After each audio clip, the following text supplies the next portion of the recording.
nde to marin sanelati Kiyan Kayaf LRR na business o to Bakar Kunda poultry farmlet okay. Nde fana na mama bundamu poultry do kundolat kabirin be poultry do ko nyin start la kantu wotu mo femmantarambul nga start no carton kilinela wo carton nyin sise talule kataraje nata o sise talulo sa nga domoro sa ngela mindula jorangul sa sai ala nata ka biringa wo talulo nyi ngeya itopato nani damale fataje kabiri wo nano fata ngin dol tannan nin woro sita wafoma nga wol wafi sai murta ko teke nata carton flasan o keta sise kemeti o sise kemo fana nga fefe wole nyama folu fana kanata sai ko nka samba kabo tunkun kata tunkun nga samba wole nyama fo nga sise keme flo soto bar seru watu do nata soto kando keta bake wona ta na sise wol batande wo ente fawma na business o nyin kon bare nga ala tentu hani bi menno yalon koy fataje nga wakilota nga gor ko teke fo murtal lota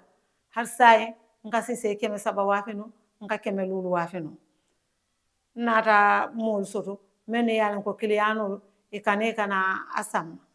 bare men nata ke nakole ya dati ko men mole sise woni nyinin kambul kandu tebe kayafu dame nga danda na sata wolu soto men yalon ko dunta konoto ni e manyu bitol soto kulliyolu e kanyinin ka sise wonina pour nga sambe bar sambaran ko nyin nata kenna problemot o yate na ko birim fana ngani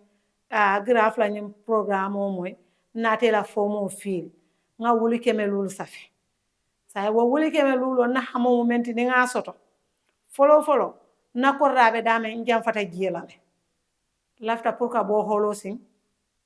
bungo nyimmen nka siselu ka kono o bungo nyindo yatale lafta pour nsi bumbalo ni nga bungolo nsi stol be soto je bar wo bungo nyin kono mbeki la siselu kala jele nga subutal fanan keje